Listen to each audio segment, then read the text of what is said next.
falar um pouquinho de economia agora, gente. A desaceleração da atividade já chegou na indústria. Entre agosto e setembro, a produção industrial caiu de 54,5 pontos para 49 pontos, interrompendo 4 altas seguidas. Os números são da sondagem industrial da Confederação Nacional da Indústria, a CNI. E para a gente entender um pouco mais sobre essa movimentação, a gente conversa agora com o André Mendes Moreira, que é doutor em Direito Tributário. Doutor, bem-vindo. Boa tarde. Boa tarde, Lívia, aos seus telespectadores. Uma satisfação estar aqui com você. Boa tarde, igualmente, ao Miguel. Vamos lá, então. Já trouxe na abertura esse dado desse levantamento do CNI, apontando essa desaceleração de quase 5,5 pontos na movimentação da indústria, na produção industrial brasileira entre agosto e setembro. O que explica essa desaceleração agora, doutor, depois de 4 altas seguidas? Bom, primeiramente, a elevação das taxas de juros em todo o mundo.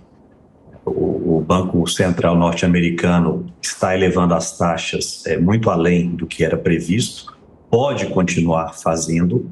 A taxa de juros norte-americana pode chegar a 6%, que seria desastroso para o mundo inteiro. E com isso as demais economias precisam também subir os seus juros, sob pena de terem suas moedas excessivamente depreciadas.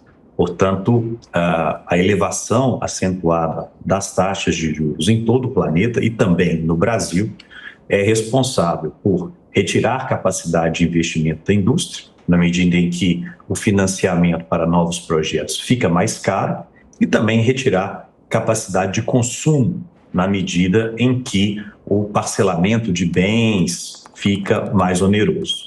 Agora, existe um ponto fundamental que é um problema atávico à indústria brasileira, que é a carga tributária. A carga tributária incidente sobre a produção industrial brasileira, ela é sobremaneira elevada. À exceção das indústrias que exportam e que, por isso, não pagam tributos na exportação, o que é fundamental para qualquer país. Todo país precisa exportar para trazer divisas estrangeiras e, com isso, manter sua balança comercial equilibrada, manter sua moeda relativamente estável.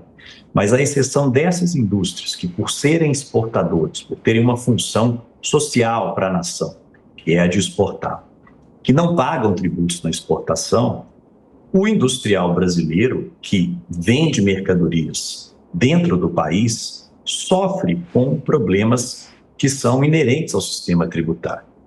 O primeiro deles, o excesso de tributos. O industrial, ele paga 2 tributos que são idênticos, que são o IPI para a União e o ICMS para os estados. Mas, apesar de serem praticamente idênticos, eles têm regras próprias, eles têm formas de cálculo próprias e acabam onerando o empresário na medida em que são cobranças estanques, cada qual com uma abordagem, uma aproximação.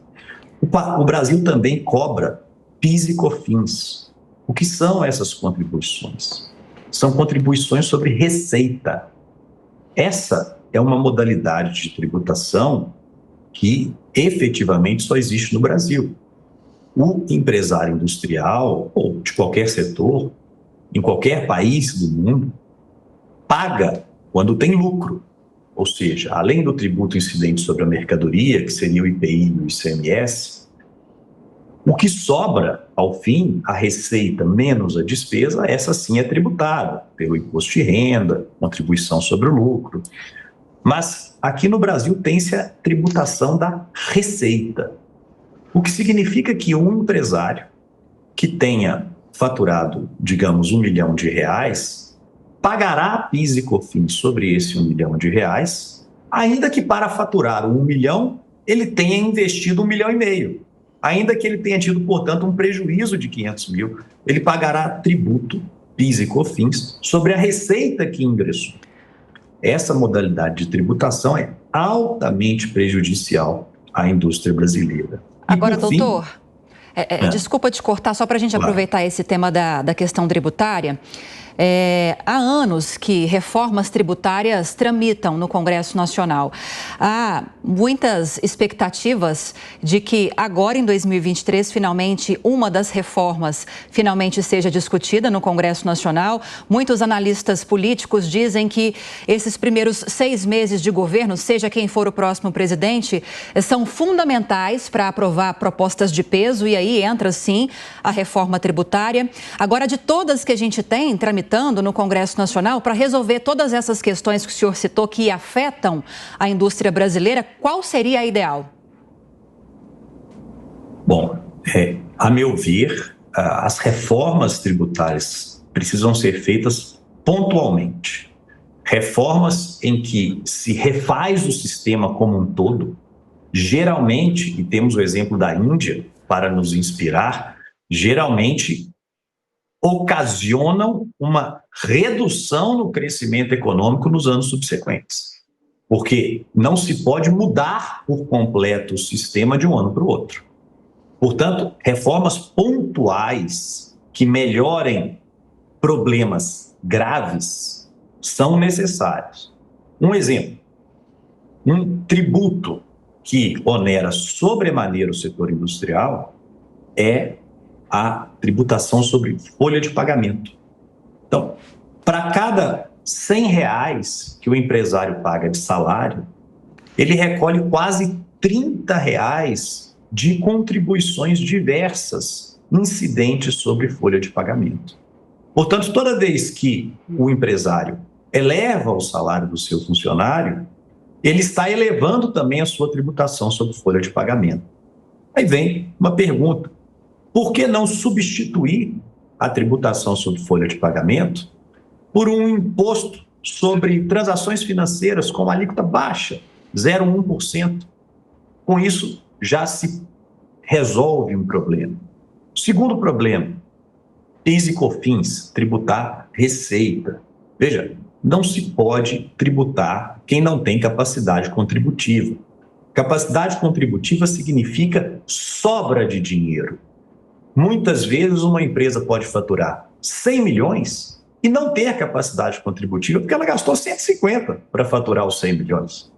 Então, esse tributo precisaria ser substituído por um tributo incidente sobre venda de mercadorias, sobre prestação de serviços, que poderia, sim, ser o imposto sobre valor acrescido nos moldes europeus, com alíquotas diferentes conforme os bens, com isenções pontuais, mas sim, seria uma opção. Agora, eu ressalto, inovações muito profundas no sistema tributário vão inexoravelmente gerar uma resistência a novos investimentos até que o empresário entenda o que vai acontecer. Por isso, a minha opinião pessoal é de se eleger um problema por vez e ir se solucionando o problema, e não tentar, num único pacote, reformar um sistema tributário que existe, bem ou mal, desde 1965 e que, apesar de todas as suas idiosincrasias, de todas as suas vicissitudes, é um sistema tributário, ao menos, conhecido por parte daqueles que investem no Brasil. Miguel Daúde. Doutor, a minha pergunta é a respeito de um estudo que a CNI divulgou recentemente e que mostra que a nossa indústria tinha 35% do nosso PIB. Hoje tem 11% do nosso PIB. Ela perdeu espaço muito. O senhor coloca muito bem a questão tributária e a questão de qualificação de mão de obra, que eu acho que também é muito importante, pois a indústria hoje se modernizou, mas não tem mão de obra qualificada para atender a demanda. Como o senhor vê isso? Bom, a mão de obra qualificada ela é necessária para o avanço de qualquer nação. Nós podemos pegar o exemplo da Coreia do Sul, uma nação com 50 milhões de habitantes aproximadamente, praticamente nenhum recurso natural, que passou por uma guerra que a deixou em destroços e, graças à educação, ao trabalho, à determinação dos seus cidadãos, se tornou uma grande potência global como é hoje. Portanto, a educação é a base do progresso de qualquer nação. Educação é, a meu ver, a prioridade número 1 para qualquer país pretender se desenvolver. Portanto, mão de obra qualificada tem relação direta com a educação, de modo que é preciso pensar em um novo modelo para a educação brasileira.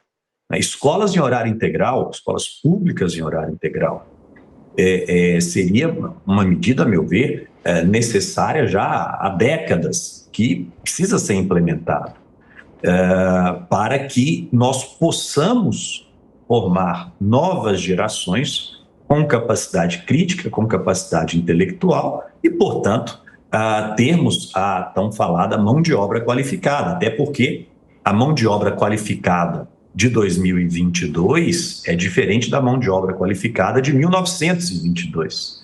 É preciso lidar com softwares, é preciso lidar com inteligência artificial, é preciso lidar com algoritmos. Portanto, respondendo a sua pergunta, Miguel, a saída é muito singela, é educação.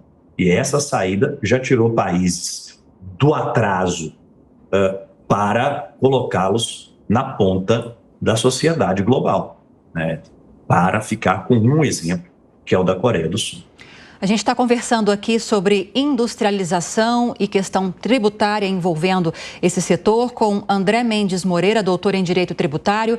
Doutor, essa mesma pesquisa que nós mostramos na abertura da participação do senhor, falando dessa desaceleração, segundo o CNI, de agosto a setembro, mostrou que a questão do emprego não desacelerou.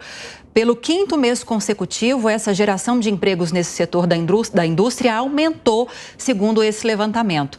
Ou seja, apesar dessa desaceleração, o mercado deve gerar, de uma forma geral, quase 100 mil novos empregos para o final do ano. E não só para a indústria. A expectativa dos setores, a gente vai mostrar agora, peço para o senhor continuar, acompanhar a reportagem com a gente. O emprego temporário está em alta. Com a chegada do final do ano, várias vagas serão abertas para atender a demanda das vendas. Uma pesquisa da Confederação Nacional de Dirigentes Lojistas aponta que a maioria das contratações será sem carteira assinada. E a média de remuneração será de R$ 1.648. Agora, dependendo da vaga, o trabalhador ganhará comissão, o que pode aumentar ainda mais o salário no final do mês. Os setores do varejo, como também do comércio, devem gerar até o final do ano cerca de 95 mil empregos diretos. Mesmo sendo abaixo do esperado, o mercado está reaquecendo e a expectativa de manter esse emprego para 2023 é boa, segundo os especialistas. Em 2021, foram geradas 105.723 vagas. Nesse período, existia uma expectativa da queda do número da Covid-19. Já em 2019, o número de vagas criadas foi de 103.211. De acordo com 78% dos empresários pesquisados pela Confederação Nacional de Dirigentes Lojistas, as contratações serão feitas sem carteira assinada e a duração do contrato de trabalho será de 3 meses, porém com chance de contratação em definitivo. E as principais vagas serão para vendedores, ajudantes, balconistas, cabeleireiros e manicures, além de entregadores. Mais da metade das empresas preferem jovens de 18 a 34 anos e a faixa etária média é de 28 anos de idade. Outra notícia boa para o mercado é que 69% dos empresários pesquisados não demitiram e nem têm a intenção de demitir funcionários. Doutor André Moreira continua conosco para a gente continuar analisando esse cenário da indústria brasileira. Eu só interrompi nossa entrevista rapidinho, doutor, porque eu tinha trazido o levantamento sobre o qual a gente está falando da CNI, mostrando que apesar dessa desaceleração da indústria, a gente teve um crescimento na questão do emprego pelo 5º mês consecutivo, segundo esse levantamento.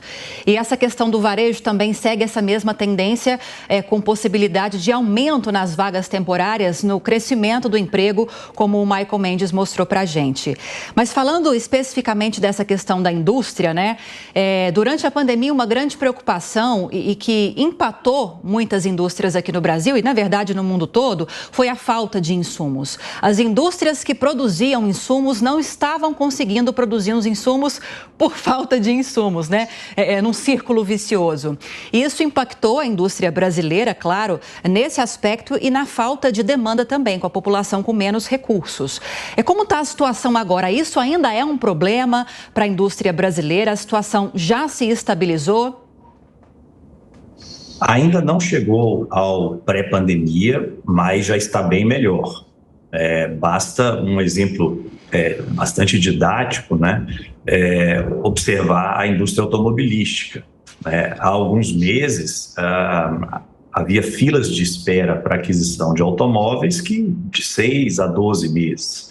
Atualmente, os automóveis já estão disponíveis para compra imediata, pelo menos em sua maior parte.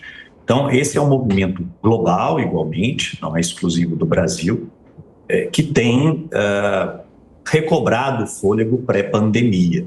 A pandemia, ela gerou uma disrupção global na cadeia de suprimentos, e como hoje a economia é integrada, né, entre diversos países, a falha de entrega por um país acaba gerando um efeito em todas as demais nações. De modo que esse problema, efetivamente, ainda existe, mas a tendência dele é de queda, ele já está em queda, e a normalização da entrega de insumos segue a pleno vapor, né, ou a velas pandas, como diriam alguns.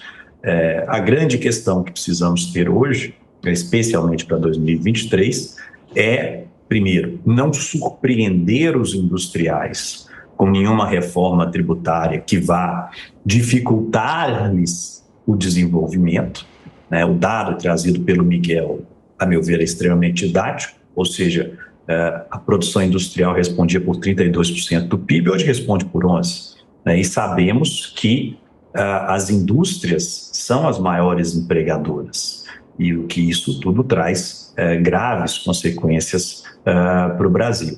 Então, é preciso ter muita cautela, voltando ao tema da reforma tributária, com o que será pautado e o que será votado. Porque, dependendo do que for feito, nós poderemos estar dificultando o crescimento industrial em vez de facilitá-lo, em vez de viabilizá-lo. É esse alerta que eu gostaria de trazer, haja vista a multiplicidade de propostas de reforma tributária existentes hoje e haja vista os efeitos previstos e imprevistos que esse tipo de reforma pode causar. E eu volto com o exemplo da Índia. A Índia trouxe uma grande reforma. A Índia, assim como o Brasil, é uma federação. No mundo nós temos em torno de 25 federações. É pouco, considerando os quase 200 países do planeta. Mas a federação tem uma dificuldade adicional para o contribuinte, porque eu tenho a União, os estados e, no caso brasileiro, os municípios, cada um cobrando tributos daquela mesma empresa. De modo que isso já é um dificultador para qualquer empresa que atue no Estado federado, mas no Brasil o dificultador é adicional, na medida em que, além de União e Estados, os municípios recebem diretamente da Constituição competência para cobrar o seu imposto sobre serviço. Então, a Índia fez uma ampla reforma, substituiu vários impostos por um único, mas, durante alguns anos após a reforma, ela teve uma perda no crescimento econômico, porque os empresários demoraram a se adaptar. Então, eu sou pessoalmente favorável a reformas pontuais, desoneração da folha de pagamentos, simplificação das obrigações acessórias.